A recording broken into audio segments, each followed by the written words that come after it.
Thanks for joining me, Jeremy. We're streaming live on the net. Oh, yeah, and you think that's going to faze me in some way? Now, I'm not going to ask your age or mention your age, but I'm assuming you're just old enough to remember let's call them the good old days of motor racing. It depends what you... Was it Niki Lauda's crash was probably the moment when it just went homosexual, probably. You know, in the Nürburgring. Yeah. And he caught fire, lost his ears. And that was after that, Jackie Stewart really got into his stride with the safety thing. And then yeah, you're right. So you reckon pre-Lauda's crash, it was a completely different racing world? I can't imagine Gilles Villeneuve existing in the world today. He went out on the lap that killed him without any seatbelts on, so the story goes. Did he really? He was so angry. Who was his teammate at the time? Didier Pironi? Mm-hmm. I think it was Didier Pironi, they had an agreement over how they were going to finish in the previous race. Didier Pironi had broken the agreement, if it was Pironi, I'm sure it was, had broken the agreement and then set the fastest time at the following race in practice. So Villeneuve was so angry, got into his car, never even did his seatbelt up to go and beat him. But can you imagine a racing driver today just saying, I'm in such a rush to get out there and be the fastest that I'm actually not going to put my seatbelts on? Today I despair of it today. It's supposed to be, you know, this glamorous, dangerous sport. It's more dangerous sitting here.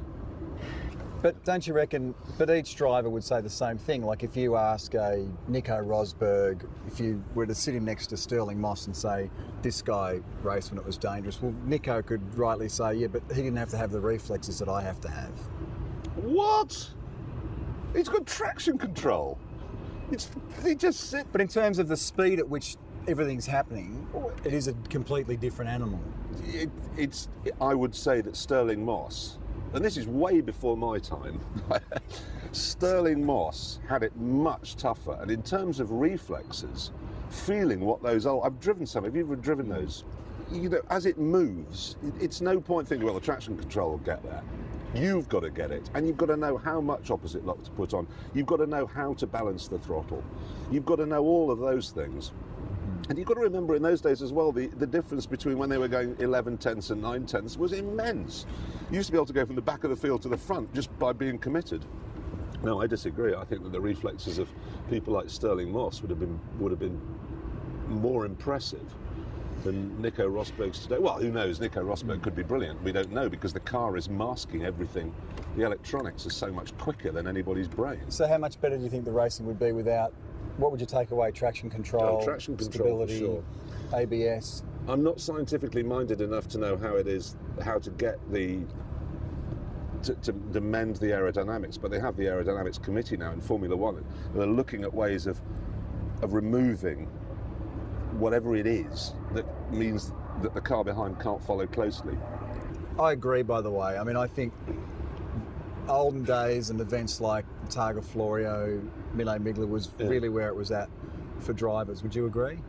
Without a question of doubt. I mean, without the cars were. It's muddling up grip and handling is another big issue. You know, Formula One car has immense grip, but from what I can tell, lousy handling. You know, there's that sudden twitching. It's all so quick, whereas in the olden days it was much less about grip and much more about handling, which is a driver-led event in a race. Mastering a car that doesn't handle particularly well, or even if it handles very well but has small grip, requires immense skill, particularly when you've got curbs, trees, lampposts, and as often as not spectators here when you're going 150 miles an hour. The Targa Tasmania has elements of that because it is one of the last events, you know, where you get to race on public roads, and yeah, the spectators are supposedly in safe areas and all that sort of stuff, but you know, you make a mistake on a track, run over the curb, maybe hit the kitty litter, maybe bounce off a tyre barrier, but make a mistake on a road course and anything can happen. Look what happened to... So you're going backwards through the pearly gates on fire. Where are the women? It is. Yeah. No, you are. You're dead. You're dead. I mean, there can be no other way. And apart from anything else, you're in road cars at Tasmania, presumably. Yeah, well, yeah, modified road... Yeah, exactly, modified road cars. Road cars are designed to run into one another at 30 miles an hour in traffic accidents when you're setting your sat-nav. They're not designed to hit lampposts sideways, which modern racing cars are. Or I trees. mean, or trees, yeah. Yeah. For the young person growing up today, I mean, you think of, not just, I'm not talking downtown London, I'm just talking the way that the laws have changed, the ways that, traffic has changed from when you were a kid or even when I was a kid. I'm only in my late 30s, but it's dramatically changed since when I first got my licence. Do you think the days of someone growing up and having a real earthly kind of car connection is dwindling? No, I don't. I think the traffic's bad. We're sitting here right in the middle of London now, and I've been to Sydney often enough, and I know that the traffic can get pretty bad there too. But the fact of the matter is that, they say, if you lined up every new car sold in Britain today, you could fill the M1, all the 3 lanes. But yeah, you fill the M1, but there's still thousands of miles of road that don't have any cars. I came down to London last night about 10 o'clock. It was just fantastic.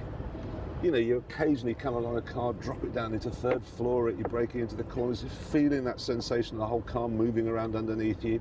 This is, the busiest time, a green monster breathing down our necks. No, absolutely not. The passion is still there. Even when I got into London last night, there's an area just to the west of London, very popular with people who like to put big bass speakers in their cars, and huge wheels and what have you. So you come through this area, and there they all were last night. But it's a different thing they're looking for from the car. But nevertheless, it's still a car-based culture. So whatever it is you're into, whether it's racing through Tasmania, or belting through the English countryside, or sitting in South Los Angeles with your car going up and down pointlessly like that, it doesn't matter. The car is still the basis for the fulfilment of a billion kids' dreams. What do you look for? Do you have a list of things that you look for when you connect with a car, or do you find that indescribable? It is hard. It's hard to say. It's like if you take the new Audi R8 as a classic case in point. There is a car that just, as far as I can see, is faultless. It rides unbelievably well. The handling is extraordinary. For the first time ever, Audi has managed to make four-wheel drive really work. And yet, I couldn't buy one. It just doesn't. There's that final, indefinable strata that's missing somehow from it. Brilliant, brilliant, brilliant car, but it doesn't go. Now the Lamborghini Gallardo, twice as expensive, built by Italians, which means badly, and it's brilliant. And I've got to have it. Are you able then, given that experience, talking about the R8 and stuff, to ignore the numbers? Do you find the numbers? Do you think we get numbers obsessed? Well, I do. You ignore them? No, I do. I get numbers obsessed. But the fact of the matter is that while the numbers, like on an R8, all add up, they don't add up to anything. They add up to just something you don't particularly want. They're impressive. Koenigsegg, there's another classic case in point, this Swedish supercar. And numbers are immense. Numbers are sort of thing that God was sitting at when he was building the Earth. Right, what do I need? I need 8 billion trillion tons of hydrogen, and I need this of iron ore. That's what Koenigsegg were using to build that car.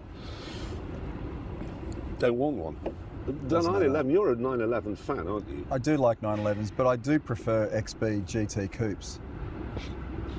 But that says it all, you see. The 911, there it is, the driving pinnacle, the point of the Mount Fuji, there it is, the little white bit on the top is the 911. Don't want one. You don't want one? No. You don't get it? No, I don't get it. It's numbers. Numbers help you quantify when you're reviewing a car on television or in the newspapers, but they can't really, they're not the whole story. So given what we were talking about, being able to ignore, on paper what looks a logical thing or a good thing, can you then relate to my love of the XB GT Falcon? Well, completely. I mean, perhaps not the XB GT Falcon. Are you familiar with the XB GT Falcon? I am aware of what it looks like, and what it looks like is a Hillman Avenger. Can I show you a photo? Show me a photograph, because I mean, in my mind, it's a Hillman Avenger. Hillman Avenger. I think they have a lot of them in New Zealand, Hillman Avengers. In fact, I think they call it a modern car over there. First photo I'll show you is how it used to look. Okay. Don't laugh. Okay. This is when it was new? No. This is after you've made it a racing car? No, before that. This is when I just got my licence. Okay. And I'm about 17 years old, and this is before I could do anything to the car. Okay. Who's that? That's me. What did you put dye in your hair for? Well, you did that back then, did you not? No. Right, that's not like a Hillman Avenger. That is. Well, That has got big overhangs. Here's It's got leaf springs, big overhangs. leaf springs, correct. It's got. There's a more modern photo. It's a muscle car, isn't it? It's a muscle car. As you can see by the 911 behind it, these rear guards are what you call a little large. This was the car that rescued Ford, wasn't it, in Australia? Australia? I wish. So you're one of these people that went to Bathurst and had fights. Yeah. You did do that? Yeah. Something I really want to do that. Go and fight with the GM people. Now, here's a photo of what the car looked like before I decided to fix it up. It was in what you call not great condition. Am I looking there at catastrophic understeer? You can tell by a photograph. Is that catastrophic understeer, or are you just pulling out of a junction? I'm gathering the spectators are giving me an indication that you're actually in some kind of a race here. The helmet's Yeah. giving me that impression. Yeah. I'm not seeing a lot of blur going on, but I'm Yeah. seeing quite a lot of lock. A lot of understeer. Funny you should mention that. But this is to show you. That's what it was like when you took out the interior trim, or This is what it was like after having owned it for 25 years. you owned it for 25 years. Mm-hmm. You never got rid of your first car. Do you think that's unusual? No, but it's weird you should say, because my first car was a Ford Cortina 1600E. Now, this was a car that was Great a wooden car. dashboard. Do you remember the one? It dipped down dashboard, 4 dials on it. Then you got the 2 main ones, leather steering wheel, bucket seats, 1.6 cross-flow engine, amazing car, road-style wheels, twin headlamps, brilliant. Sold it inevitably. Well, not inevitably in your world, but I sold it. And then many years later, there was a TV show over here, reunited me with it. And it had been destroyed by this imbecile. The Anyway, actual car. Well, the car was rusted away, and he just left it in front. I have never wanted to lean across a table, plant one on it.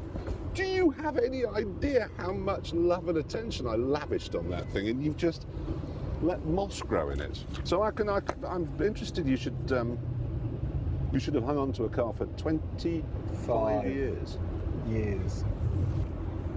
So then, after 25 years of ownership, decided that it was, it was owed the kind of rebuild that it deserved. So quite an extensive... These pipes are they're worth more than the car. Oh yeah. So we took it back to that. Whoa, a Took it bare back to metal that. rebuild. Yeah, I love your work. And we ended up... Is that we? Do you actually get... Ooh! We It's like a ended up there. Dodge Charger. Are you now thinking this is the missing link in your garage at home? No. You see, the thing is, you people that live in really big countries, you like big cars.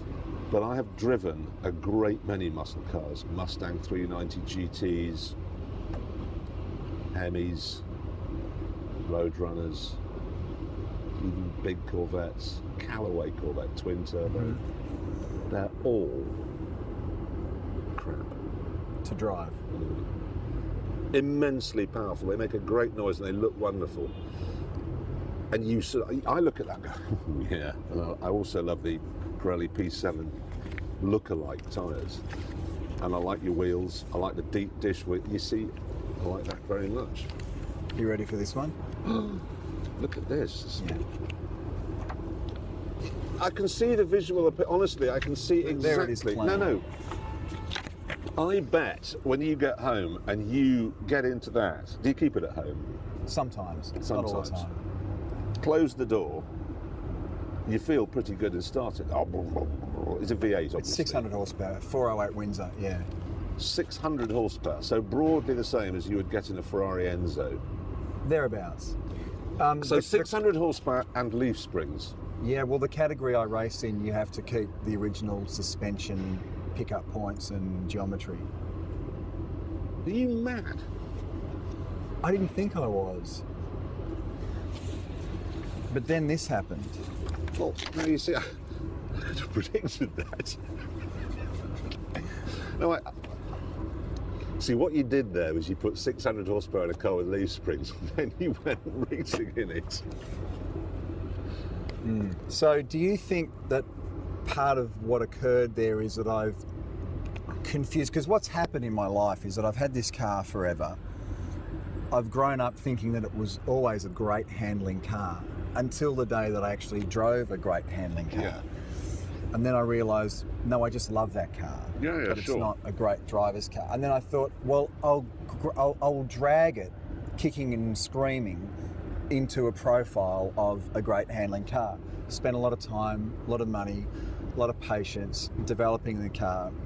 This was its maiden outing in its, redesign format. And Oh, was its maiden outing? it was its maiden outing, and Was this a hill climb type event, or? this was in Targa, Tasmania. Oh, This- it was the Targa, The Tasmania. accident happened on a really I've got a Simple photo. bend, I know. or even perhaps in a straight line. It's one of those gnarly downhill tightening right hand. Okay, so we're braking downhill, and this weighs, I'm guessing, 7-8 tons.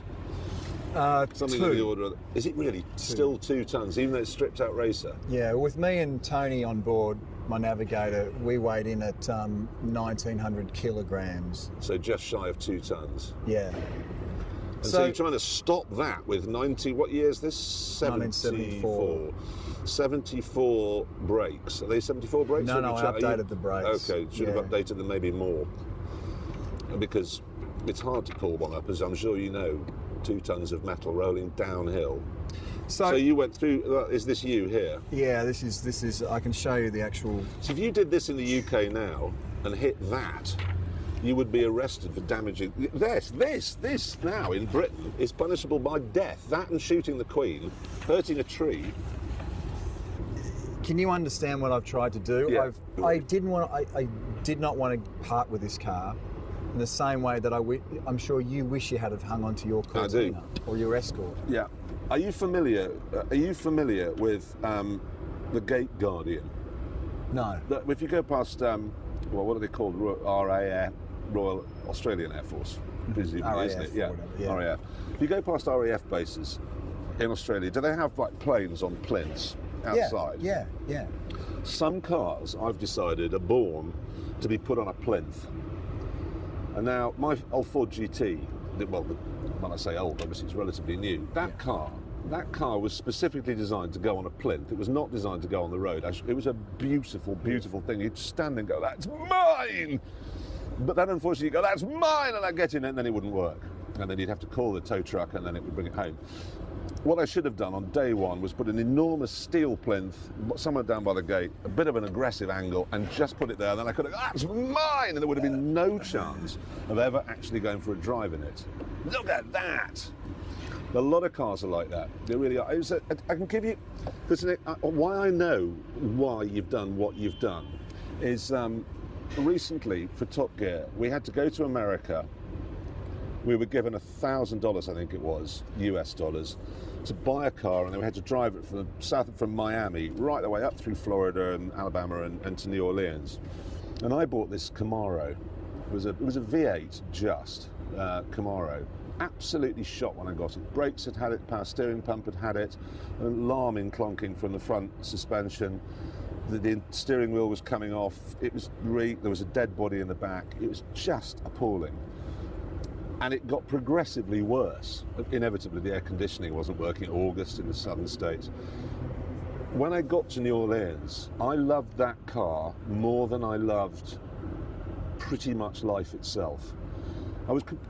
Because I was the only person, anyone else that would have got into it would simply not have been able to make it work. There wasn't enough clutch play, you have to work out how to turn the steering wheel. Everything was, you had to be in tune with it, absolutely. As much as you would know every little detail on that big Avenger. No, much as you know every detail on that. And it's like, that's really where a relationship comes from. Because there was a guy called Charles Babbage who invented the computer back in the 18th century. He talked about the unerring certainty of machinery. Mm-hmm. Okay, now the problem you have is that when you have the unerring certainty of machinery, it is a machine. When something has foibles and won't handle properly, that gives it a particularly human quality because it makes mistakes. And that's how you can build a relationship with a car that other people won't get. And that's why I can understand what you've done, but you should have put it on a plinth, taken a picture of it, really good quality, high quality picture of it, taken it down to some really good photographic shop in Melbourne, had it turned into an enormous poster and put it on your wall. 25 years of ownership. By the way, the car is practically written off. You're not rebuilding it? It's kind of worse than it looks. It's really sort of had a... Well, because it's so the floor like stiff and it's got a full cage and it's done a bit of that. I'm now at this juncture where anything's rebuildable, as we know. Anything is repairable. I've got a little bit of middle-class guilt about the fact that, well, someone else may not be able to repair that car. Someone fortunate like myself can entertain the option. I've had these like little tiny glimpses where I go, well, maybe after 25 years it's time to go, that life has come to a natural ending, or I really have no choice but to fix it. What would you do? Well, if your wife gets a cold, do you turn around and say, well, we've been married 12 years now, you're not working as well with a runny nose there as you used to. I think, if you don't mind, I'm probably just going to trade you in for something, I don't know, much younger. So see you, goodbye. Would you do that? No. Well, here's my dilemma. It's a tricky one. If I rebuild the car, if you were me, would you race it again? No. When you rebuild it, 4 big bolts on the bottom. That'll be mounted on a plinth. That's my car. I've lived with that car for 25 years. Plinth it. Retire it for real. Like literally rebuild it. Say, I love you. You're done. Could you even rebuild it cosmetically? No, you couldn't actually, because it would always know it had a twisted spine. You've got to rebuild it properly. And also the leaf springs are broken. And I feel like in terms of automotive history, I need to at least repair that so as to immortalise. Leaf springs. When will people realise they're okay on prams? They really don't work on cars. Bless. I've left wiser. Well, I don't think you have. Hopefully you've left emboldened. You're going to get on the plane now emboldened with a desire to get back home. Plinth the car. Plinth the car. Plinth my ride.